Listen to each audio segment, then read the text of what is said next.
Welcome to the Circuit of Success Podcast. The Circuit of Success Podcast. With your host, Brett Gilliland. Brett Gilliland, Visionary Wealth Advisory. The Circuit of Success Podcast. Let's start the show. Welcome to the Circuit of Success. I'm your host, Brett Gilliland, and today I've got Michelle Beisner-Buck. How are we doing? I'm great. I'm happy to be here. How was Paris? I mean, Paris can never be bad. Paris is Never been. my favorite city. Favorite city in the world?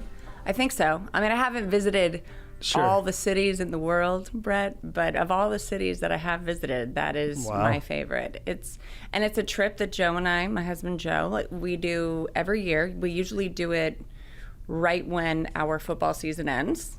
So we usually go in February where it's cold and it's rainy, but we don't care because it's kind of romantic and, you know.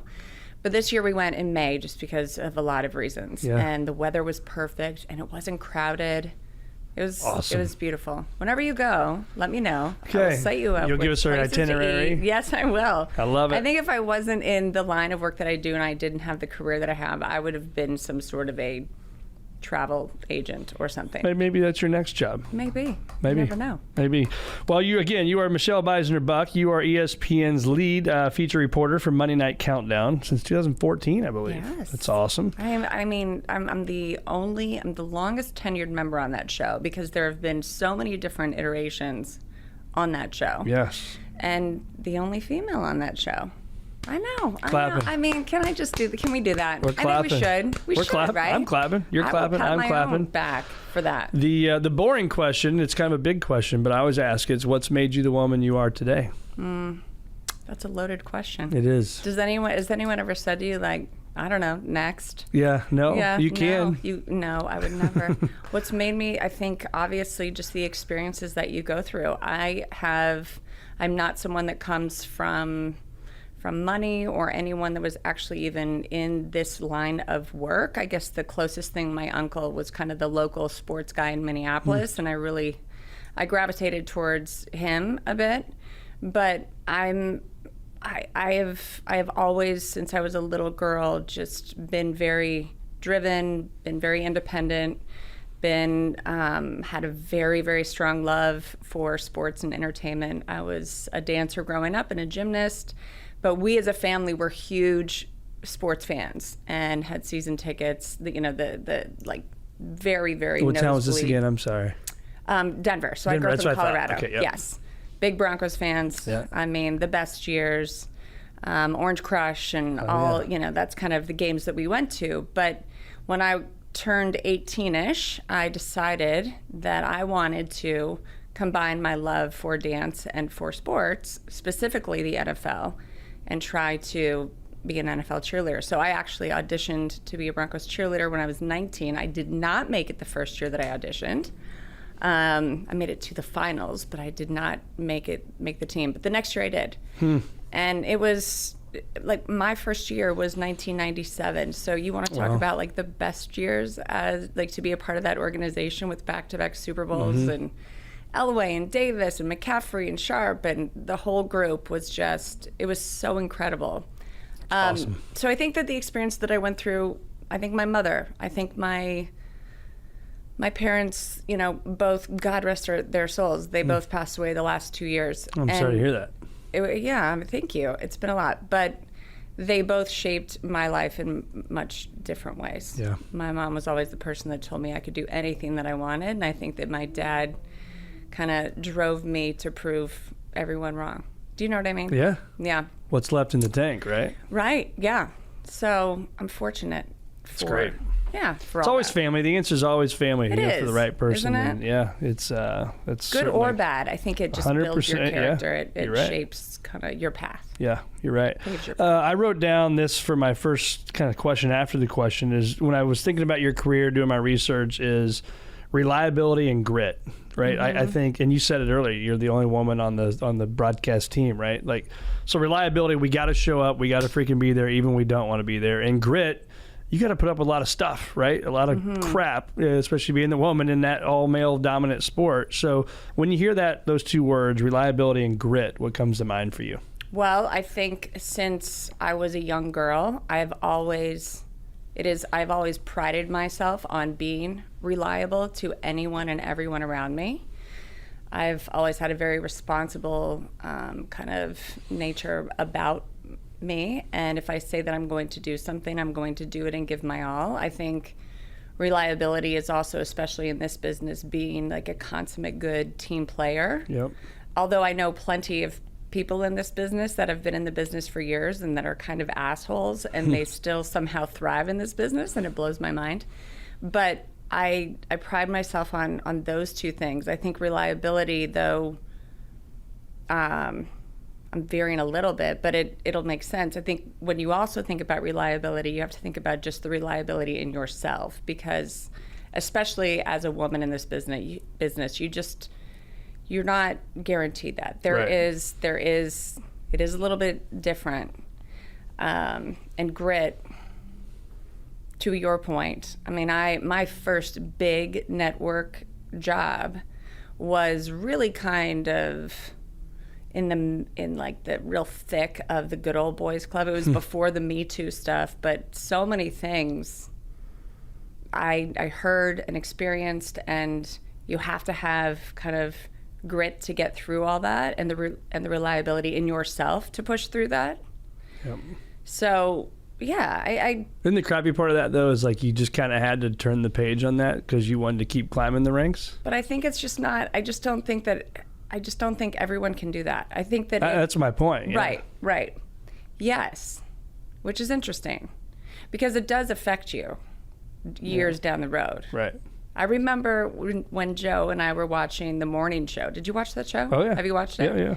So the last episode of season 1, Yep. when it's really revealed, kind of the Matt Lauer moment of that show, I had such like a physical reaction to it. Wow.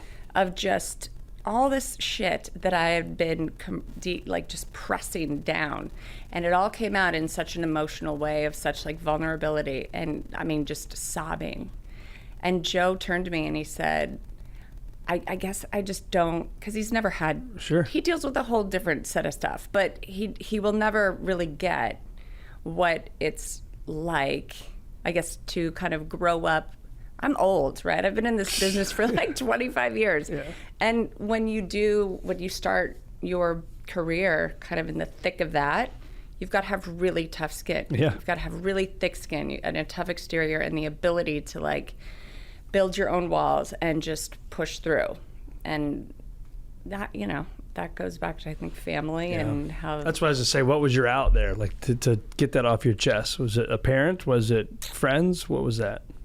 What do you mean? Like getting it, I mean, if you dealt with it, like if you keep it in, maybe you did. Maybe you just kept it in. Right. That's why you lost it on the morning show. But was there an outlet for you to talk about it? Yeah, I mean, there were plenty of people. I'm not special. There were plenty of coworkers and female talent that we all dealt with it. We all have similar stories from similar people. And I think that we leaned on each other. And my mom was, I mean, I could tell her anything. She was my best friend, and so she really helped me through any of that. It was always my biggest cheerleader, pun intended, just to kind of say, you're okay. Like, you are bigger and better, and you're beyond all of it. Like, push through. Yeah, but I don't know. I mean, I also know some people that are great talents, and they went through some things, and it was like they couldn't get through it, and I get that like too. A cheap shirt, right? Yeah, you know. What do you think got you ready for not that stuff, but just, I mean, you're in the limelight. You got a big job and all those things. Like, what, from cheerleading to ESPN to now where you're at ESPN, like what got you ready from that? Well, I was always a dancer growing up. I always felt really good. Just an example and something that I can easily reference now. I have 7-year-old twin boys, and one of them is very much into sports, and the other one is a performer. Feels much more comfortable on a stage than he does anywhere else, and that is how I felt. So it was very natural to me, and I really like to get to know people and their stories and what's behind it. And I'm would consider myself very empathetic and open and patient and understanding and wanting to like peel back the layers so that, because knowledge is power, like just what you're doing, this is like so incredible. And so you're the same way. And I think that I just always felt so much better in front of people. When I was 21 or so, I was the entertainment MC for the Denver Nuggets, for the Colorado Avalanche, the Colorado Mammoths. So I was the girl with a microphone. Running around the crowd and all that stuff. Running around the crowd, like doing, half court, shots. And that was never intimidating to me, ever. Loved it. But if sitting in front of someone just one-on-one, not in an interview, like that could be more intimidating. Yeah. It just always felt very natural. I feel very at ease in that space. So I went through a lot. I was at NFL Network from 2006 until I went over to ESPN. Okay. And I went through a lot of different, I'm so grateful for that experience. It gave me a lot of tools in my tool belt. I truly was like a utility player for them. I did everything from news shifts, overnight news shifts, AM news shifts, to hosting fantasy football shows, to being a field reporter. And thank God, because it really did, it gave me such great tools. But I do think that where I am now is exactly where I'm supposed to be, with doing long format feature stories and interviews with players and coaches. And we're on one of those right now. Obviously, I'm not going to do near as good a job as you do, but what do you love about that? Like, what makes you passionate about that? Well, I just think, especially like for athletes, football players specifically, they wear a helmet and you don't get to really get to know the person behind the helmet. So that's what we get to do. We get to humanize these players. I like that. And it's something that's a little bit different than maybe any other sport. Golf, basketball, baseball, soccer. This is unique in that way.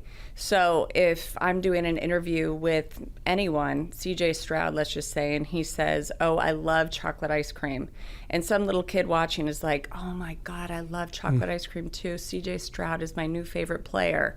Or if, we will do fun stories. I remember doing a story with Brian Arakpo.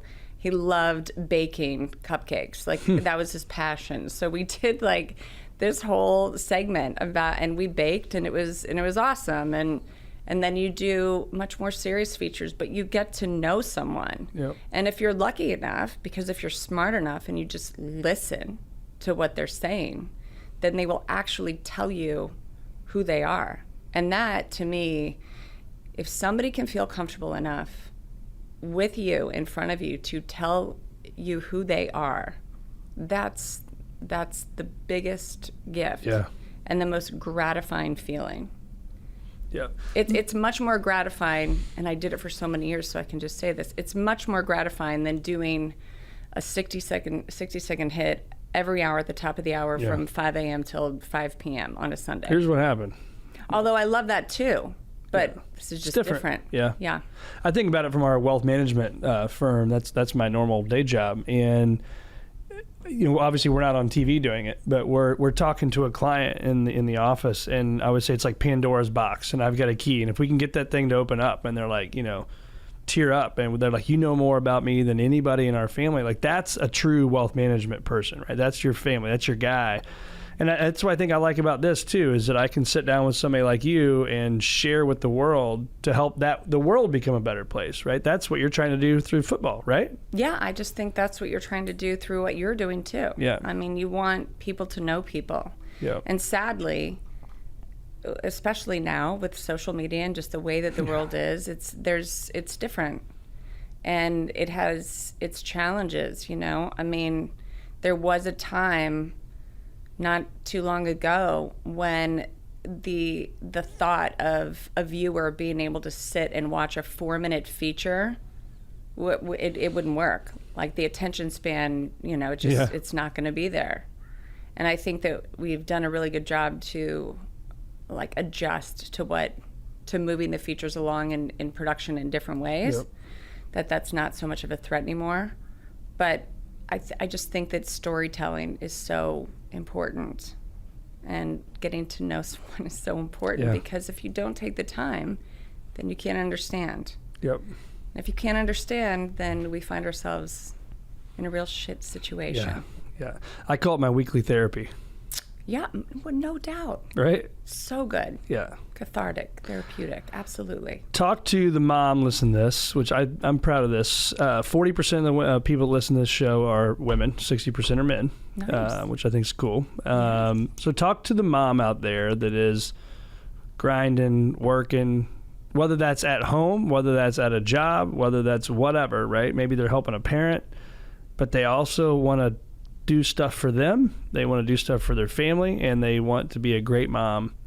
Give them some advice. What do you think? To be able to compartmentalize and to be able to, I think that's it. I can't speak for Joe, but I mean, at the end of the day, my wife runs the house, right? Like, you're worrying about the kids, and you worry about this, and probably worry about what I'm doing, right? Like, meaning where is he going to be there? Like, do the stuff, and so I think you hold it more than I do. Yeah, I mean, I definitely. Well, I'm a naturally gifted Type A, slightly OCD person, and I think that, thank God for that. I don't know that if I was the other way, my life would be a mess. But I think it serves our family well because there's so many moving parts and so much going on. I don't know that I can give any parent or any mother any advice, only because I am not an expert by any means in this area. I think every parent and every mother is just trying to do the absolute best that they can do day to day. And I think that ebbs and flows, and there's no real, like, this is how you do it formula. I do think it's important, though, for women, no matter what, to have something that they love. Whatever it is. Right. Yoga, golf, podcasting, writing, knitting, walking. But I think that there needs to be a part of your life that you hold just for you, to give you some personal joy. Yep. Because I think that parents, mothers, fathers, they stretch themselves so thin to make sure everybody else is taken care of. And at the end of the day, they're just running on empty. Right. My parents, recently passed, and I am the consummate caretaker. I take care of everybody and everything. This is like a self-inflicted wound. But I wouldn't have it any other way. But at the end of all of that, when my mother passed 7 months ago, and it was a long road, but I was her caretaker. She was in a skilled nursing facility, but I was there every day for hours at a time. And when I was not there, if I was traveling for work, I would fly someone in to be with her. And when that goes away, first of all, when I think losing your mother is different losing than anyone. I shouldn't say that. For me, it was. Sure. Losing my mother just hit different. But we were such, like, close friends. Yeah. But there's a component there where I didn't know what to do with my days, and I still sometimes am in that. I mean, I'm just like I'm still deep in the grieving process. Yeah. But when you are the caretaker, and then all of a sudden you have a couple hours or whatnot, you're like, oh shit, what do I do? Yeah.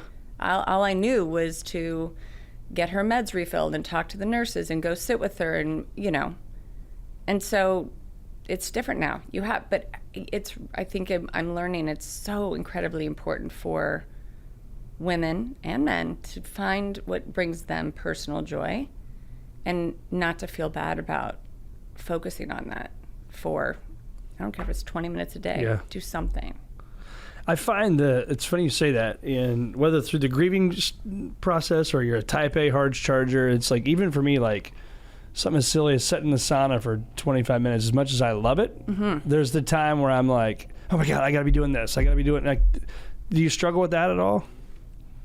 Yeah, I think, yes, but you push through that too. Yeah. I mean, you have to know that slowing down is also the smartest thing instead of revving your engine, or you're going to overheat. And I've been so close to doing that a few times. Yep. when this whole ankle situation, I don't know if you know about. It's one of my questions to ask. Yeah. Wonderful. There were so many people that said this is somehow in some way a blessing in disguise because it's forcing you to slow the fuck down, right? To just sit or stop. Can we back up just a minute? We've not mentioned who, like, what happened and how this happened, but married to Joe Buck, also an announcer in the football deal. You guys work together. He's kind of a big deal. He's kind of a big deal. I mean, he's okay. He's a pretty good golfer too.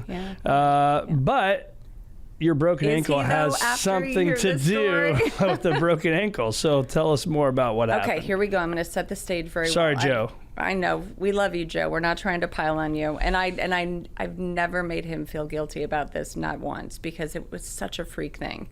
We were in Cabo. We have a place in Cabo. It was last summer. We had a big, fun family trip over 4th of July. It was the last day of our vacation. He was actually supposed to leave the next day and go to Lake Tahoe for the ACC championship and tournament. And so we were out hitting balls. He was hitting. I was not, but I have a dance and gymnastics background, and I tend to, this predates Joe, but do headstands on the golf course. Makes sense. Wouldn't you? Yeah, it does. For good luck, for fun, whatever the case may be. I'm not stupid. I never put myself in the line of fire. This is hard to visualize. If the hole goes left to right, I was maybe 30 degrees to the left out of his, I don't know if it was his, we'll just say it was about 30 degrees this way. I was straight up. So if you're watching, he's hitting this way. I'm Joe, and you're standing over here somewhere? Yeah. Yep, okay. No, you'd be over here.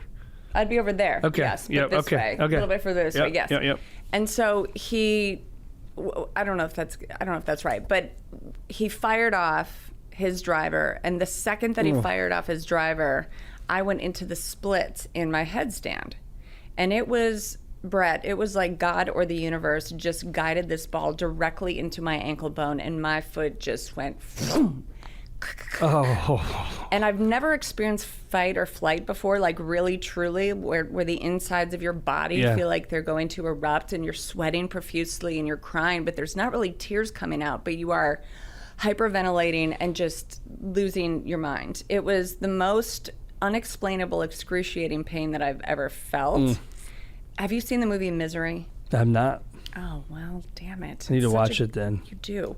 There is a scene in Misery, viewers and Brett, that you have to watch. And once you see it, you will know. And that's what I feel like my foot looked like. Okay. That's all I'm going to say. Okay. Kathy Bates, James Caan. That's it. That's all I'm going to say.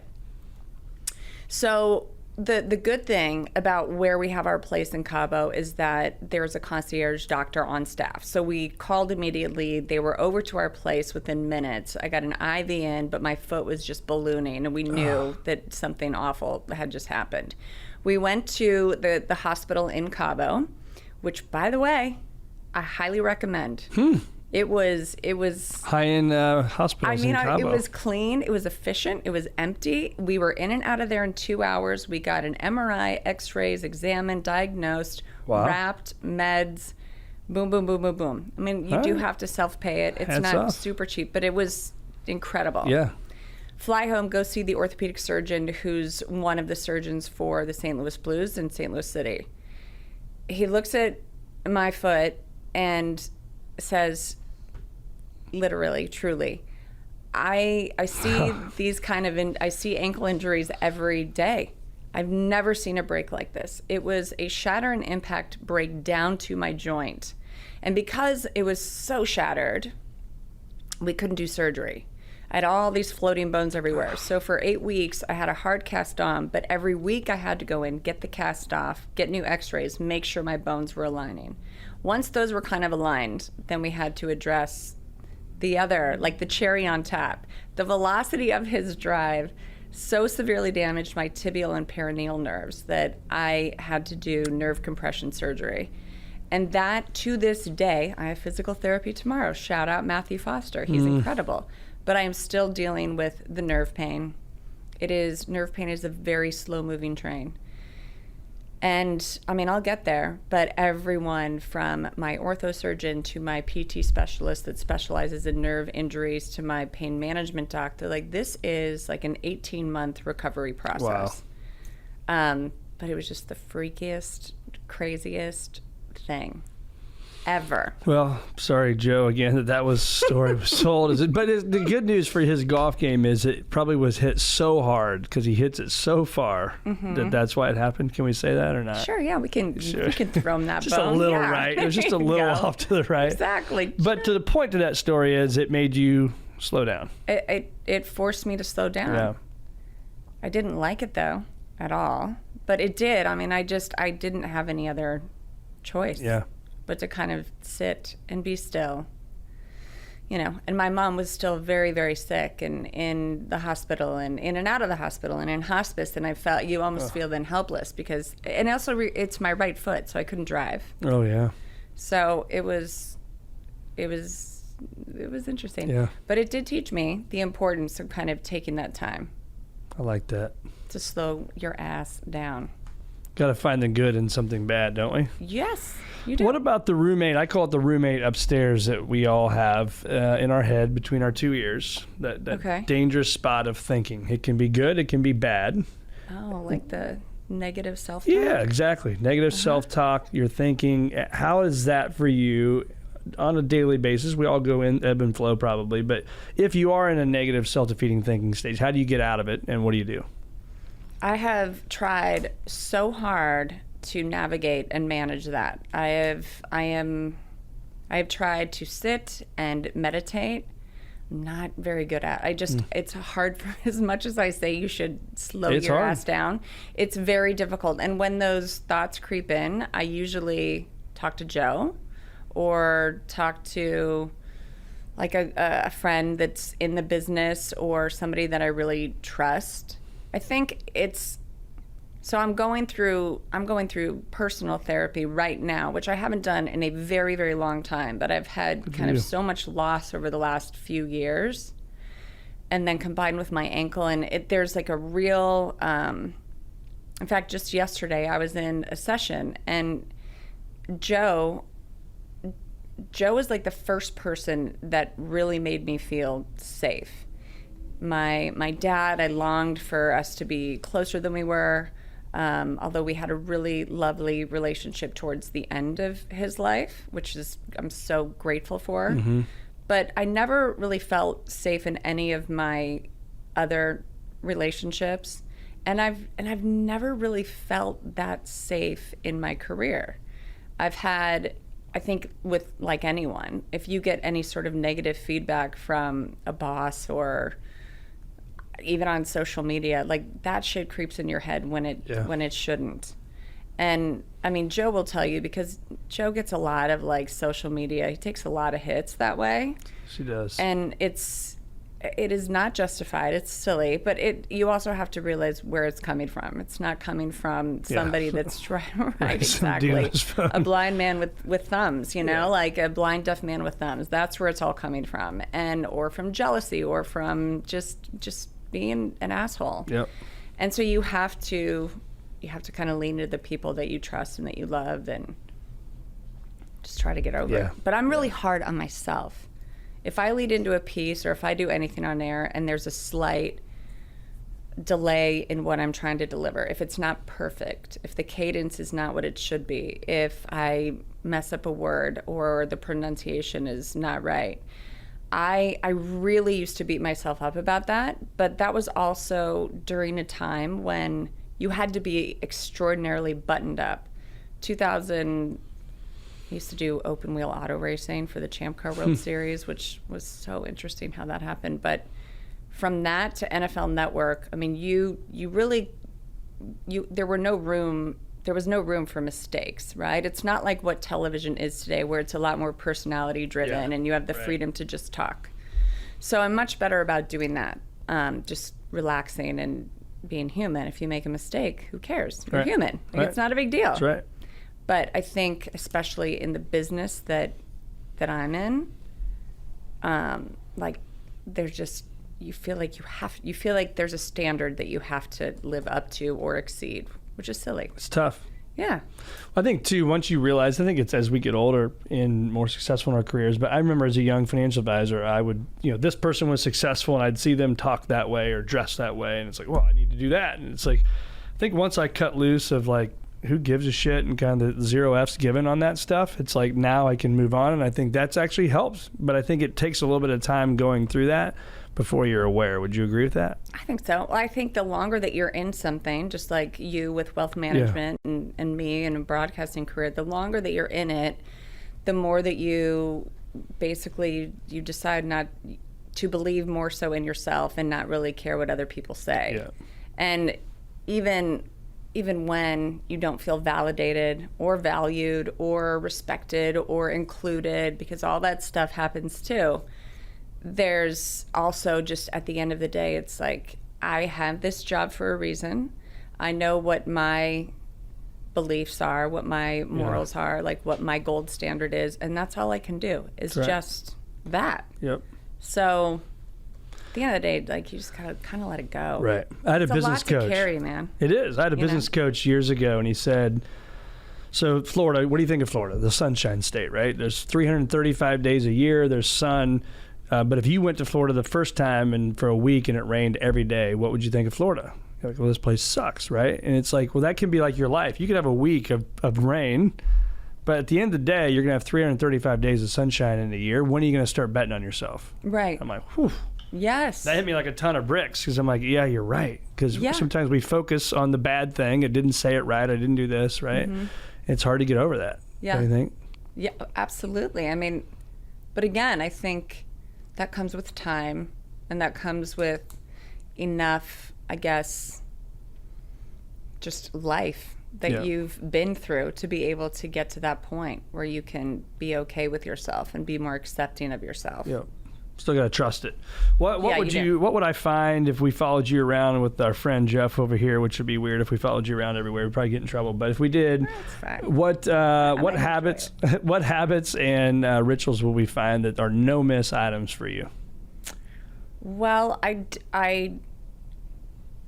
mean, I love to work out, and I'm thankful in this recovery that I can get back to that. Even when I was in a cast, I was still in the gym with my trainer, shout out to Ryan Manzik, doing whatever I could. It's always been really important. I love yoga. I love dance. I'm not quite there yet, but I will be. I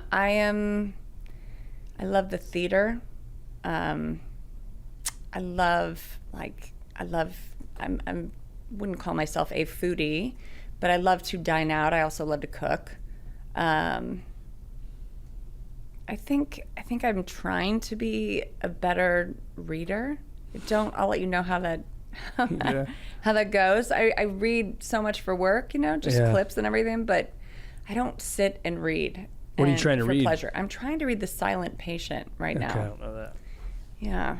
I've been 60 pages in for about 600 days. I can't just sits in the nightstand. Hey, I can't quite get tomorrow's the day. I will start reading tomorrow. Yes. That's great. Talk to us about some funny times, maybe where you're on the air and it just totally goes off script, but you actually ended up learning something from that. Well, this is a good example. It's when I was at NFL Network and I was doing a live report from Seattle, from Seahawks, I think it was training camp, and my co-host, not co-host, but the host of NFL Total Access, Lindsay Rhodes, we were in a split screen. And again, even then, you had to be very buttoned up, and your reports had to be like 45 seconds, like on the dot. So I think I went like 47 seconds or something, which most people went about 50. And even if you did, that's like, it's your little leeway there. But we got done, and my producer on the back end said in my ear, he's like, okay, you're cut, you're good. So I didn't know that I was still in a split screen, but I'm like giving Lindsay high five, or like thumbs ups, and yeah. And our producer's like, you're still on. And I was like, oh, okay. And then, that was a moment. And then I got just like kind of like praised for it. Like, well, that was really fun. Well, because they saw you, right? Well, yeah, and I'm like, it gave me it's like, maybe I should do a little bit more of that. Just be myself, just a little bit. Yeah. And not be so buttoned up. And it was nice because you just listen to what they're telling you to do, and you should. I mean, you still have to do that, but Right. you should allow yourself to be yourself. That's right. A little bit more. So true. Biggest risk that you've taken that you look back and say, man, that was a game changer of a risk, and I'm glad I took it. Well, I moved to LA, and I'm very much, again, this is where my type A-ness comes in handy, I think, or so I thought. But it was 2000, it was like January, it was maybe right after New Year's. So it was like January 2nd, 2006. And I just knew I was going to either be kind of the local sports person in Denver, or I was going to go and pursue something bigger, or at least try it. So before I decided to move to LA, I had all of my ducks in a row. I had my marketing agent and my manager and my theater, because I knew that it was going to be sports or entertainment. I wanted to either be an entertainment host or I wanted to be in sports broadcasting.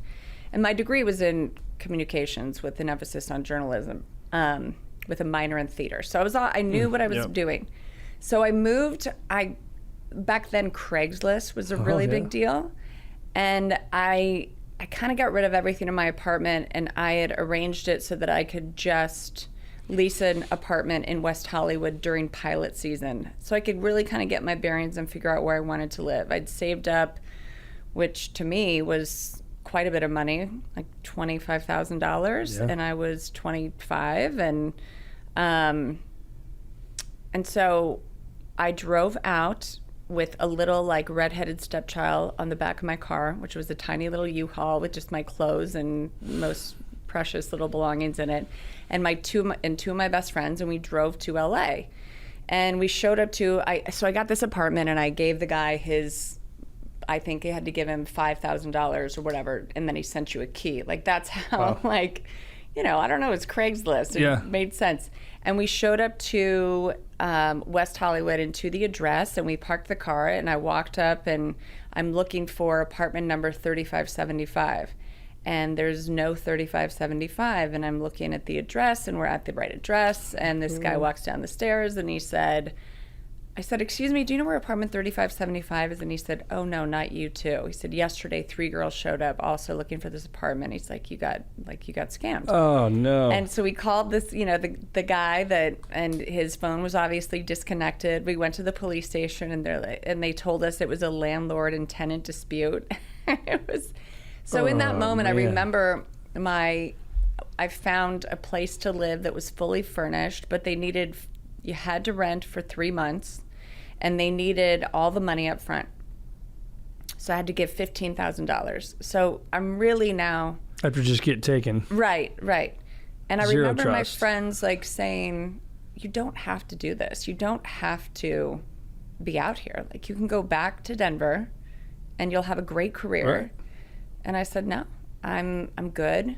And I'm so glad that I stuck it out.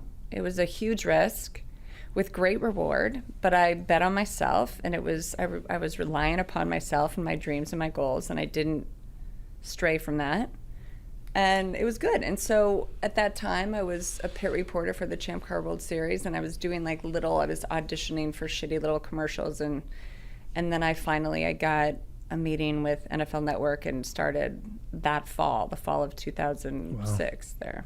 Yeah. So you said a word or a phrase there, bet on yourself, that I love to say, because I think there's so many people that don't bet on themselves that are maybe holding themselves back. So what advice would you have there? You have to, that is such like a level of like digging deep. Yeah. Or being the opposite person and just saying, well, fuck it, I'm just going to throw all my chips in, right.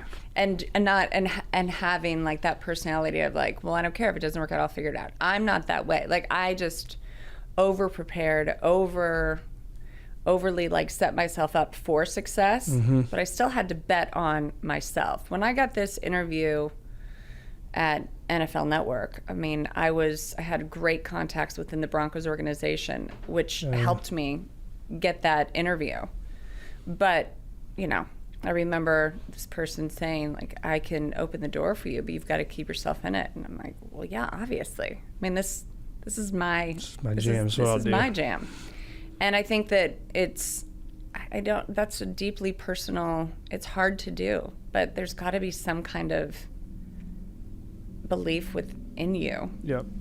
And it's tough to just like have that instantaneously without going through a lot. I think life experiences are so important, and failing is just a way to succeed up, you know.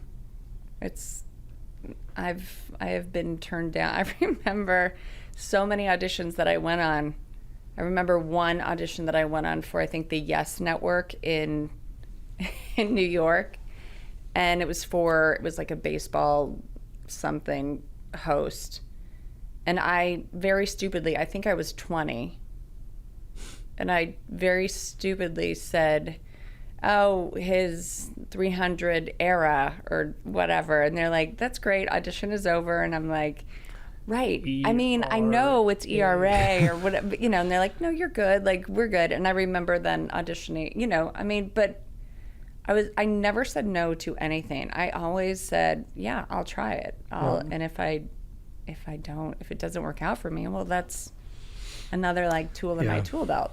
And I think what's huge here is what I'm hearing is the constant yes, the betting on ourselves, whether it's LA, Denver, New York, right, Chicago, we're going where it's at. And I just always think of the business person that listens. A lot of business people listen, right? And it's like that they maybe just hold themselves back just one notch because they're afraid of that defeat. I think it's either afraid of failure or afraid of success. Yeah. And I think both can exist in the same person. I think both can be true at the same time. But if you're not afraid to fail and you're also not afraid to succeed, then it'll be much easier for you to bet on yourself. Yep. I just did a video on this about Plan B. I think I did a video on this. If not, I did it in my mind. A Plan B video, like a Plan B video, a Plan B. Like I've never had a Plan B. Like the pill that you take when you think that you're pregnant? Yeah, not that one.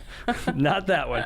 But a Plan B of, I'm going to start this business, but my Plan B is this. I never had a Plan B because I always felt like if I had a Plan B and this one got tough, then it would just, we'll go back over it. I would default to the easy thing. Right? Like you felt like it was your safety net. Yeah. I don't want a safety net. Well, so that's interesting. I wouldn't call it that. I would just call it, I think that I disagree. I think that's smart. I like that. I think it's good to have a backup plan, because if it's a smart backup plan, then you will be happy and successful in either one. If you can figure out, I think that you've got to be passionate about both things. It's like, I'm going to try to be on a national sports network, or I'm going to go work at Chili's. I don't think that those are the same things. Right. Although I was a server for many years, and I really think it's important for people to be servers. My wife says all the time. She was Applebee's. We could have like an Applebee's Chili's contest between the two of you. Yeah, we could. I worked at a steakhouse in Denver for many years, and I think it's so important to do that. It teaches you so much about people, so much about the importance of being respectful and understanding like how difficult the service industry actually is and can be. I agree. I was a bartender at a steakhouse. Yeah. Meet some people. Yes, you do. It's great stories. Yeah, oh my gosh. But I think if you can but I understand what you're saying. It's like, I remember I worked for this media company while I was trying to also audition for commercials and also audition, for sports broadcasting opportunities on whatever, whether it was like a smash car, event on the Speed Channel. But my boss at the time, who was lovely and I adore him, he's like, you're doing too much. Like, you need to just focus on one thing and make that great. And I was like, no, I'm good. Right. Because I have figured out that if I land here, I'll be happy there. And if I land here, I'll be happy there. I'm not going to stay with you, media company. You're just a stopgap. But right. You don't know that. Yeah. But I just kind of knew that one would work out. Yep. But I hear what you're saying. I just disagree with you. Yeah, that's all right. I like it. It's good. It's good. I don't disagree with you. I just it's There's good two sides because we of that. have different perspectives on it. I've just seen it from the financial advisor side, where early on in people's careers back in the day, we were bringing on brand new people. It's like, well, if this doesn't work, I'm going to do that. Well, it's not going to freaking work. I mean, it's a lot of work and a lot of different days and a lot of years before then it works. So then they give up way too early. And that's my point is I think people quit too soon sometimes because of plan B. That was my only point to that. Or because it just gets, because it gets hard. Yeah. Or, that's a work ethic thing. Yep. Talk about some of the best sports moments you've been a part of. You've been a part of a lot of them. So the ones that stick out the most to you. Well, gosh, I mean, I just immediately what comes to mind is some of the stories that I've done and some of the people that I've had the privilege of sitting in front of and what happens after those stories are presented. So in 2017, we were at ESPN granted the opportunity to spend a day with Marty Schottenheimer when he was kind of in the throes of his Alzheimer's.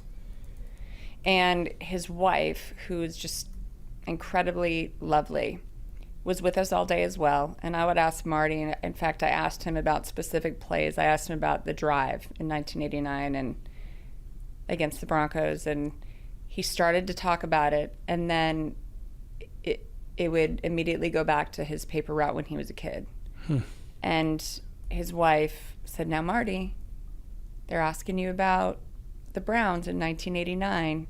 Oh, right, that's right. And then he would kind of answer it, and then he would stop and talk about his relationship with his wife and how amazing she was. And so we were able to not make the focus of this feature about his Alzheimer's diagnosis. It was about their love story. And it was so incredibly powerful. And I remember getting a text from Brian Schottenheimer thanking me. And that's what you do it for, right? Like those.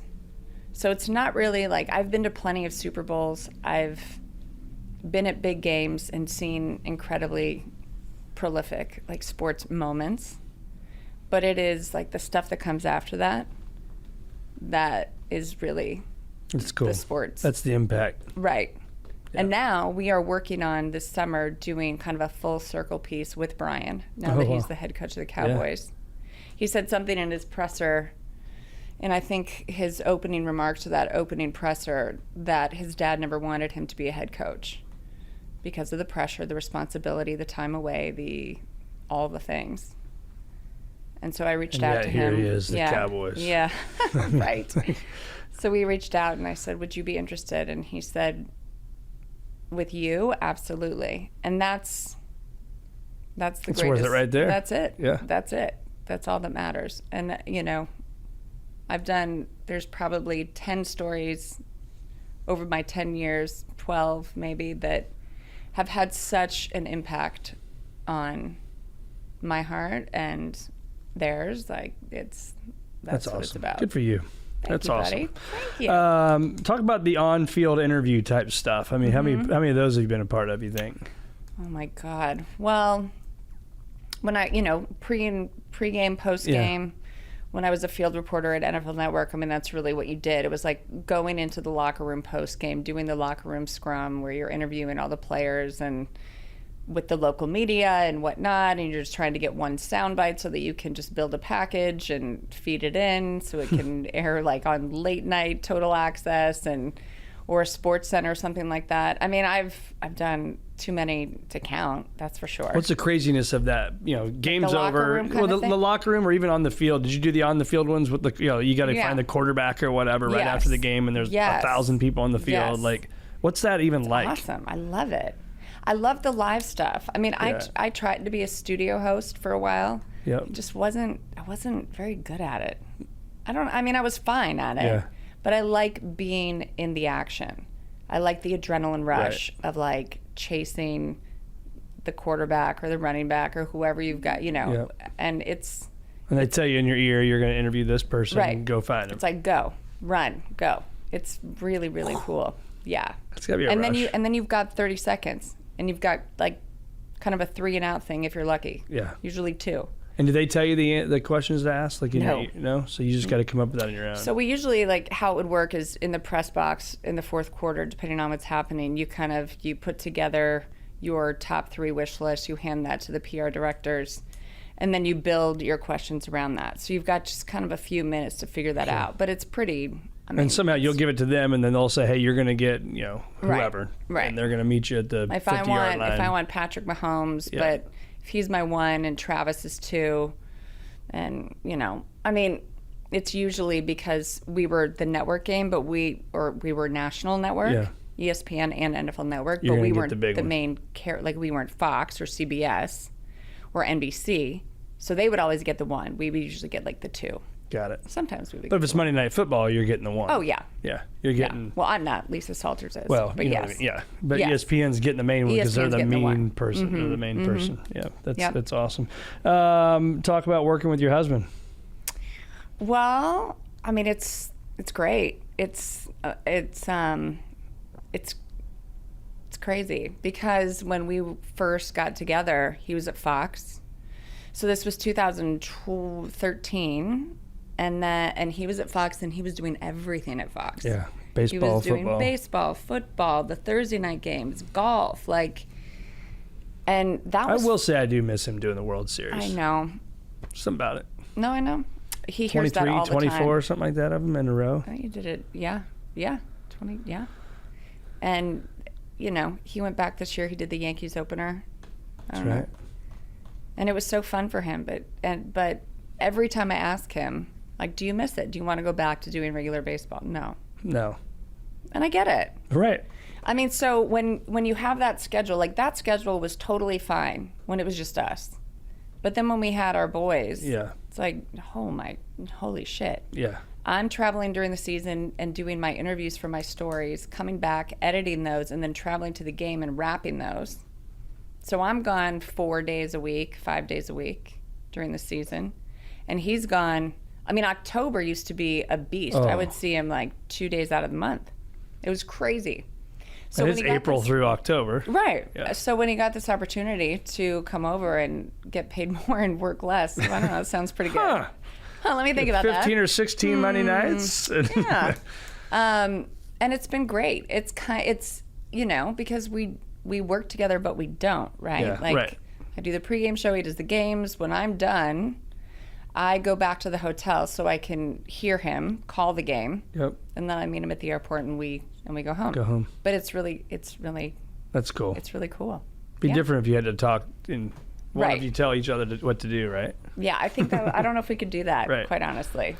I read this, I don't know if it's true or not, last night doing my research on Michelle Beisner-Buck, and it said a dream would be Dancing with the Stars. Is that true? Oh, yes, I would love to be on that show. I've always wanted to be on that That's show. what I read. I read it in multiple places. I don't know why. It just kept popping up. Yeah. You ever Google your name and read about you? Not lately. Yeah. It's not really something I don't know why it came up, but it did. That's so interesting. I would love to be on that show. But I'm a dancer. Let's get that ankle healed. And, That's what I'm saying. This is the perfect year for it. This is a redemption story. It is. And it's on ABC. I'm ESPN. What are we doing? What are we Come on. doing? Why is this not done yet? This podcast is going to make it happen. It's going to make right it here. happen. It's going to go if it viral. does, Brett, you are front row every week until I get I'm eliminated. in. My wife and I, and we bring our 4 kids with us and let them. We'll let the boys, your boys, my boys, all hang out. Yes. Yeah, perfect. I had a good question. Future greater than your past. That's what this sticker stands for. Helping you achieve a future greater than your past. That's our firm's mission statement, my mission statement. When you hear that, what comes to mind for you? Self-care and just making sure that my children have every opportunity that they can have to try new things and figure out who they are and what they want to be.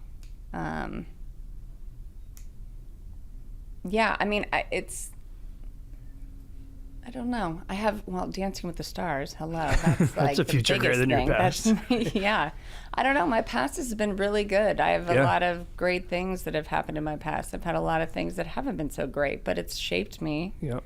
I think, I don't know, maybe the best is yet to come, but I say that every day because you don't know what tomorrow's going to bring. But if you have a positive attitude and outlook and you're like ready to take it on, then it can't be that bad. I love it. That's why I say it doesn't mean your future or your past was bad. No. But everybody wants your future to continue to be better. So we'll just keep challenging ourselves to do that. Michelle Beisner-Buck, thank you so much for, one, driving all the way over here, and number two, to be on the podcast. So thank you very much. A car service. That would have been a good idea. Just kidding. I like to drive. That's Thank right. you, Brett. Thank you so much.